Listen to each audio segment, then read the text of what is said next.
पालघर जिले का एक तालुका है वसई, जिसे ग्रीन वसई, क्लीन वसई की उपमा दी जाती है।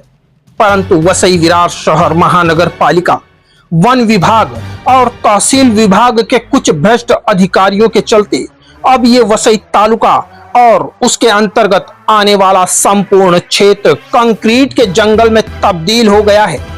यहाँ हरे भरे पेड़ों से घिरे ऊंचे ऊंचे पहाड़ भी अब समतल मैदान में तब्दील हो चुके हैं। साथ ही वन विभाग की जमीनों पर भी बड़े बड़े औद्योगिक गालों का निर्माण हो चुका है, जिसके चलते एक तरफ तो ये प्रशासनिक अधिकारी 2 नंबर की काली कमाई कर फल फूल रहे हैं, वहीं दूसरी तरफ सरकार का लाखों करोड़ों का राजस्व भी डूब रहा है। यही नहीं, बीते कुछ सालों के दौरान भ्रष्ट अधिकारियों के आशीर्वाद से बन रही अवैध औद्योगिक इकाइयों के निर्माण में लापरवाही के चलते कई बार अलग अलग घटनाओं में यहाँ कई लोगों को अपनी जान से भी हाथ धोना पड़ा है। और शायद उसी सब के चलते बीती 17 मई को 2 मासूम बच्चे बिजली की एक मोटी केबल में हुए ब्लास्ट की चपेट में आकर बुरी तरह झुलस गए, जिन्हें आनन फानन में नजदीकी अस्पताल में इलाज के लिए भर्ती कराना पड़ा था।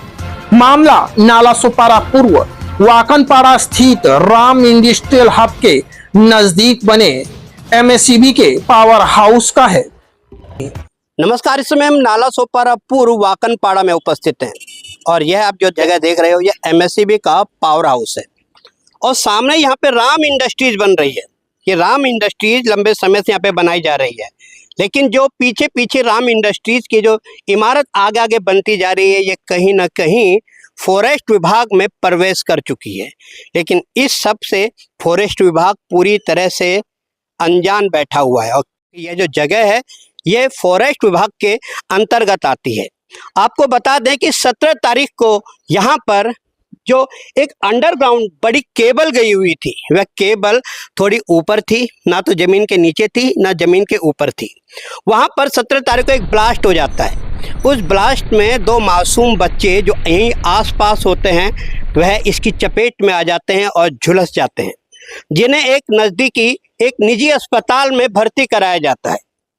हालांकि आपको बता दें कि जो वह मासूम बच्चे हैं उनके परिजन उन बच्चों का इलाज कराने में पूरी तरह से असक्षम हैं।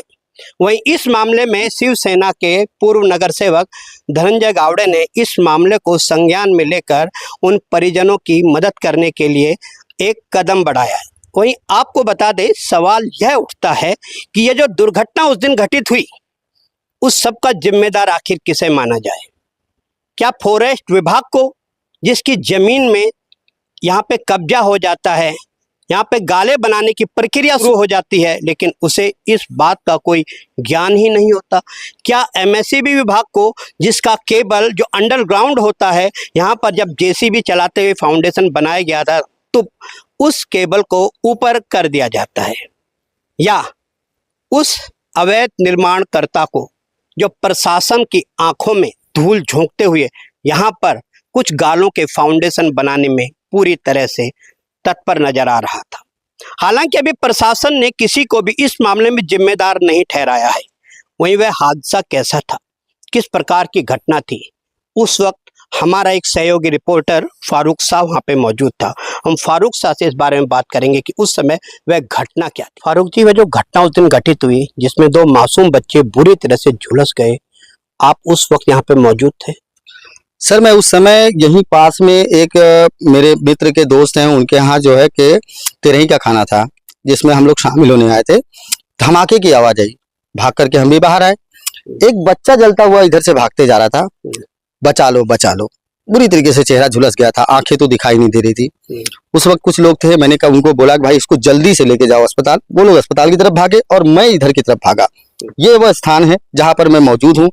आपको दिखाऊंगा, ये टोपी आज भी गवाही है। यहाँ पर जो टोपी पड़ी हुई है, ये टोपी सुलग रही थी जब मैं यहाँ पर पहुंचा और मैंने हाथ में उठाया था और इस टोपी को दिखाया था। ये टोपी किसकी है? उसी बच्चे की है। ये टोपी सुलग रही थी, उस बच्चे का चेहरा जल गया था, टोपी यहाँ पड़ा हुआ था। वो बच्चा भागते हुए तो निकल गया, लेकिन टोपी यहाँ जलते हुए पड़ी रह गई। फिर वहीं दूसरी तरफ ये जो वायर कटा हुआ है ना, देख रहे हैं आप, ये जो मिट्टी टूटी हुई है ना, ये मिट्टी टूटी हुई नहीं थी, मजबूत मिट्टी थी, भरी हुई थी, ये नहीं था।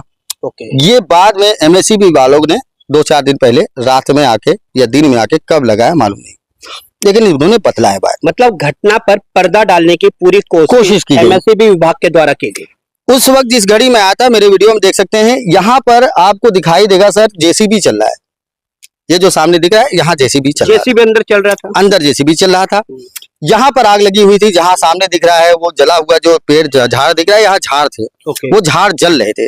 यानी आग इतना जबरदस्त यहाँ से उठा था कि बच्चा यहाँ पास में खेल रहा था, वहां वो बच्चा जल गया और आग वहां पर लकड़ियां जलने लगी, ये पेड़ जलने लगे, सब में आग लग गई और अफरा तफरी के माहौल में लोग भागे अस्पताल लेके। घटने पे पर्दा डाला गया है, मुझे ऐसा लग रहा है। बाकी आप जानकार हैं, स्थिति देख करके आप समझ सकते हैं कि जेसीबी चलाया गया कि नहीं चलाया गया। बिना जेसीबी चलाए इस जगह को समतल मैदान नहीं बनाया गया होगा साहब। अच्छा, आपको क्या लगता है, क्या ये सारा जो मामला है वो प्रशासन के संज्ञान में आ चुका है? प्रशासन के संज्ञान में आया है और उनके भी संज्ञान में आया है, जिन लोगों ने इस पर कब्जा करने की कोशिश की थी, लेकिन उनकी खामोशी बनी है। अब प्रशासन अब जिम्मेदारी कितना निभाता है वो तो आने वाला वक्त बताएगा। प्रशासन उन भूमाफियाओं को बचा रहा है जो प्रशासन के संरक्षण में ही इस वन विभाग की जमीन पर कब्जा करके गाले बनाने की प्रक्रिया में लगे हुए थे। मुझे जहां तक लगता है ना, इसमें काफी मिले जुले लोग शामिल हैं, बड़े लोग संबंधित लोग शामिल हैं, नजदीकी लोग शामिल हैं, जो लोग एकदम खामोश बैठे हैं। वरना ये सरिया पैसा लगा है, आप देख सकते हैं इसमें पैसा लगा है। ये पिल्लर डालने में कम से कम नहीं तो एक पिल्लर में कम से कम 50,000 रुपए खर्चा हुए होंगे। ऐसे कम से कम 50 पिल्लर है और न जाने कितना आरसीसी बांधकाम किया गया है। इस प्लॉट पे जो काम किया गया है, इसमें कम से कम 4 से 5 लाख रुपए खर्चा किया गया है। वहीं 5 से 10 लाख रुपए अधिकारियों को दिया गया होगा। वहीं लोगों को आग बंद करने के लिए भी पैसे दिए गए होंगे। ये सारे लोग, इसमें काफी लोग हैं जो खामोश बैठ गए हैं, उनको डर है कि कहीं हमारे ऊपर गाज न गिर जाए। नाम ही नहीं आ रहा कौन है इसमें शामिल। फिर भी मैं आपको बताना चाहूंगा कि मैंने ये मामला उठाया सर, मामला इसलिए उठाया कि वो बच्चे एकदम निर्दोष थे, उनका कोई कसूर नहीं था और बहुत गरीब परिवार से हैं। उनकी मदद के लिए आप आए, आपकी टीम आई और आप इस मुद्दे को उठा रहे हैं, मेरे लिए बहुत गर्व की बात है। इस मामले में स्थानीय राजनीतिक पार्टी से जुड़े लोगों ने भी अब कदम उठाना शुरू कर दिया है। कहीं ना कहीं वह भी चाहते हैं कि उन बच्चों का इलाज भी हो जाए और पूरी तरह से घटना के लिए जो भी जिम्मेदार है उस पर भी कार्रवाई होनी चाहिए। वहीं आपने देखा फारूक जी के हम अभी आसपास का फॉरेस्ट की जगह का शूट करते ऊपर पहुंचे तो ये जो राम इंडस्ट्रीज है बड़े भव्य तरीके से बनाई जा रही, वर्षों से बनाई जा रही है, काफी अच्छे तरीके से बनाई जा रही है, लेकिन कहीं ना कहीं दिखाई दे रहा है टीले को काट करके सीधा काफी अंदर तक कहीं ना कहीं वह फॉरेस्ट की जगह पर प्रवेश कर चुकी है। सारी बातों से फॉरेस्ट विभाग पूरी तरह से अनजान बैठा है, मतलब चिराग तले अंधेरा। क्या कहना चाहूंगा सर? यहाँ कई सवाल उठता है। मैं चाहूंगा कैमरामैन से कि ये दीवार को दिखाए। अगर फॉरेस्ट नहीं होता तो दीवार की हद यहाँ तक होता। बिल्कुल सही कहा आपने। इसके बाद अगर हम बात करेंगे कि फॉरेस्ट नहीं है तो इसकी जो कटिंग हो रही है वो रुक रुक करके चल रहा है, चोरी से किया जा रहा है काम, खुलेआम काम नहीं किया। दूसरी बात, एक कोई भी प्रोसेस करने के लिए उसके संबंधित विषयों पर ध्यान दिया जाता है और उसके लिए सेफ्टी यूज किया जाता है। जैसे अगर ये इनका लीगल प्रॉपर्टी होता तो पहले इस पर निशान मारा जाता, बाकायदे खुटाबंदी की जाती, सर्वे की जाती, उस पर फॉरेस्ट अपना हद अलग करता और फिर इनका हद इनको देता और ये आराम से उसको काट सकते थे। लेकिन यहाँ कहीं निशान आप बता दीजिए, फॉरेस्ट के बम्बू लगे हों, पाइप लगे हों या उनकी निशान मारी गई हो, कुछ भी नहीं मिलेगा आपको। जिस हिसाब से इसके तोड़ ताड़ किया जा रहा है, पहाड़ को खोदा खादा जा रहा है, चाहे वो खोद रहे हैं, मानते हैं उनकी लीगल हो या इलीगल है, मैं उससे मतलब नहीं। मतलब यह है कि जिस प्रकार से किया जा रहा है वो कहीं ना कहीं संदेह पैदा करता है, ये कहीं ना कहीं खोट है मामले में। अब कितना खोट है ये तो फॉरेस्ट विभाग तत्काल यहाँ पहुंचना चाहिए था। ये घटना घटने के बाद तत्काल पहुंचना चाहिए था, क्योंकि ये अनजाने में हम यहाँ और आप खड़े हैं। हो सकता है कभी कभी यहाँ ब्लास्ट हो जाए, क्योंकि इससे पहले हुआ है, यही बच्चे खेल रहे थे, ब्लास्ट हुआ था। हो सकता है कि हमारे और आपके दौरान, ये न्यूज कवर करने के दौरान यहाँ फिर से वापस ब्लास्ट हो जाए। सेम इसी प्रकार से क्या है इसके अंदर, कैसे है ये पहाड़, इस पहाड़ में कितनी सेफ्टी की जरूरत है, कितना मजबूत है ये टीला, ढह सकता है। जितनी ऊंची बिल्डिंग आपको सामने दिखाई दे रही है उतनी ऊंची ये टीला है और टीले को खड़ा काट दिया गया। तो कहीं ना कहीं अगर टीला गिरे तो आपने वीडियो शूटिंग में देखा होगा कि आपके कैमरे में कुछ मजदूर भी नीचे काम कर रहे हैं जो टीले से सटके काम कर रहे हैं। ऐसी घटना फिर वापस हो सकती है, राम इंडस्ट्रियल में भी, भले वो लीगल हो या इनलीगल हो। तो ये सवाल उठता है कि फॉरेस्ट डिपार्टमेंट अपनी हदें बांधता क्यों नहीं? हमारे सहयोगी ने काफी पुख्ता जानकारी हमें मुहैया करवाई है कि अगर यह लीगली बन रहा है, राम इंडस्ट्री जो अपना दायरा लगातार बढ़ाते जा रहा है, तो खतरनाक तरीके से क्यों बढ़ा रहा है, लापरवाही ढंग से क्यों बढ़ा रहा है? क्योंकि कहीं ना कहीं जो मजदूर उस टीले के बिल्कुल सट करके नीचे काम कर रहे हैं, वह इस टीले के ढहने पर इसकी चपेट में आ सकते हैं और उनकी जान जा सकती है। उनकी सुरक्षा के लिए कोई भी कदम यहाँ के बिल्डर ने नहीं उठाए हैं, कोई भी सुरक्षा से संबंधित मापदंडों का उपयोग यहाँ पे नहीं किया गया है। और हम फिर से यहीं पे आते हैं, जो घटना यहाँ पर 17 तारीख को हुई, यहाँ पे 2 मासूम बच्चे अभी भी अस्पताल में इलाज करा रहे हैं। वो जो घटना घटित हुई उसके लिए जिम्मेदार प्रशासन आखिर किसे ठहराएगा कि नहीं, कि प्रशासन वास्तव में इस मामले को गंभीरता से अपने संज्ञान में लेगा कि नहीं, और अगर लेगा तो देखना यह होगा कि इसमें दोषी किसे ठहराया जाता है। अब आप इस दीवार पर नजर डालिए। ये दीवार वन विभाग की हद दर्शाती है। वहीं जहां ये घटना घटी वह जगह भी वन विभाग के अंतर्गत ही आती है। तो सवाल यह उठता है कि आखिर यहाँ पर कौन अवैध गाले बनाने की फिराक में था?